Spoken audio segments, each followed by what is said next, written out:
Hi, today we're going to talk about using sources.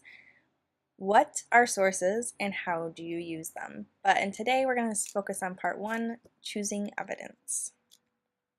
So why do we use sources? Well, think about it. If someone tells you that smoking is bad for you but doesn't actually provide any evidence to support that, you're not going to believe them. So sources add credibility. They support your ideas, and in this instance, we're talking about body paragraphs. They explain your main points, so all these claims that you're making are explained using sources. It makes you more convincing because you're using outside evidence, and all of this is called evidence. So we're focusing on sources for the use of evidence in your essays. That's our focus for today. So the question that most students have is, well, how do I pick evidence? There's so much out there. How do I know what's good, what's bad? The first criteria of evidence is that it's easy to understand because you need to be able to understand it in order to use it correctly. If you don't understand it, don't use it. That's because it has to be clear. So you're making an argument and you want your argument to be as clear as possible so that your reader isn't doing more work than they have to do. Your job is to make their reading of your essay as easy as possible. So here is an example, and the thesis here is people become addicted to alcohol because of emotional distress, social pressure, and physical causes. Now, physical causes is a little bit general because it could include anything. So it's not very clear. So in order to make it clearer, we can focus on genetic predisposition, which is a physical cause, a lot more specific, and now the writer is able to be more clear. So this evidence would be better because it's clearer. All right, the second thing to think about when you're picking evidence is whether or not it's related to your point. That's because every piece of evidence that you use in your essay has to help explain your point in some way. So, if it's not related, then what is it doing in your essay? It's doing nothing but weakening it. So here's what I mean by that. In this example thesis statement, the focus here, the thing that we're trying to prove, the point we're trying to make, is that the internet gives young people increased literacy, but also leads to health problems and isolation from other people. So any evidence that we choose must show that the internet is causing health problems and isolation from other people for young people. That's important. That's what we're trying to prove. Let's take a look at a couple examples and see if they do just that. Our first example says that as their preferences for spending free time, 19% of the student body at the high school chose playing sports, 24% watching TV, 22% listening to music, and 34% surfing the internet.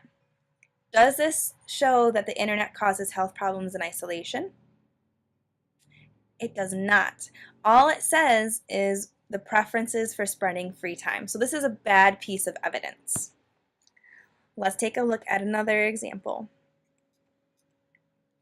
Feeling isolated, many teenagers turn to drugs or gang membership to solve their problems, according to interviews conducted by Smith and Paget at the Outsiders Cafe.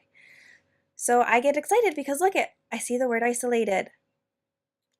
But what is this actually saying? This is saying that isolation causes teenagers to do drugs or to join gangs. So this isn't showing me that the internet is causing the isolation, and therefore it's, again, a bad example. All right, let's look at another example. Here they're saying in Waltham study, business people between the age of 35 and 50 reported spending 10 to 12 hours a day online, thus severely impacting the time they spent with colleagues and family. So we have a couple of important things here. We see that 10 to 12 hours a day online. Online is a synonym for the internet, which is great. Here we have a cause-effect word, impacting. Awesome. Time they spent with colleagues and family. Great, because this is the same thing as isolation, so this is exactly what I'm looking for. So is this a good example of evidence? It's not. Careful. Remember, we're focusing on young people. Here, our evidence says ages 35 to 50. So actually, even though it appears to be a good piece of evidence, it does not support the idea that we're focusing on the young people. So we can't use this one either. All right, let's look at another example. Here it says the problem of feeling estranged from society is much more severe among young people who spend more than 4 hours a day online, states Martha DePrau, psychologist at Vanderbilt University. So, again, we have a couple great things here. We have estranged, which is a synonym for isolation, so that's great. We have young people, which is great because we're also looking for young people. And we have spend more than 4 days online, which again refers to the internet, so that's great. So does this support our idea that the internet is giving young people health problems and isolation? It is, and it's really great too because we're going to talk about this in a little bit, but she's a psychologist, so that's expert advice. We like it when we have experts who are agreeing with us. So this is a great piece of evidence that we can use. All right, and here's our last piece of evidence we're going to analyze. And this one says 60% of internet users between the ages of 12 and 25 reported spending more time online than with family or friends. So, again, let's take a look at some of the information we have here, see if it matches. We have internet users, which is great because we're talking about the internet. Perfect. Do we have young people? We do, ages 12 to 25. And here it's saying that they reported spending more time online than with family or friends. So again, that would refer to the idea of isolation from other people. So this is another great example of evidence that would not only is it related to our point, but it explains our point as well by using facts and statistics. All right, the third thing to think about is the variety of different types of evidence that you include. So, like with the psychologist from Vanderbilt University, she was an example of Einstein evidence. So Einstein refers to the famous, guy who, E equals mc squared. So experts in the field have come to the same conclusion as you have. And this is important because if you don't have any credibility in the field or in your argument, by using an expert in the field, you're offering your readers some validity. And validity is always important because you want to, have a convincing argument. So in this example here, my point I'm trying to make is that the reason why some terminally ill patients wish to commit suicide is that they are depressed. And here I'm going to focus on the fact that they tend to feel negative and hopeless. And in order to do that, I chose an expert, Edward Marlowe, an associate professor of clinical psychology.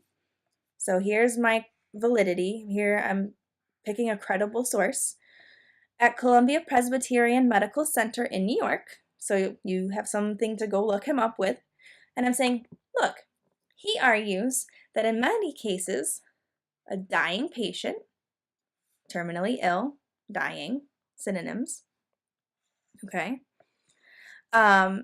is simply occupied by negative reactions. So here we are, negative reactions, depression, okay, to their critical condition. So here I'm saying, look at this guy who's an expert in his field has come to the same conclusion as I have. All right, the next variety is example evidence, and this is a specific example to illustrate your point.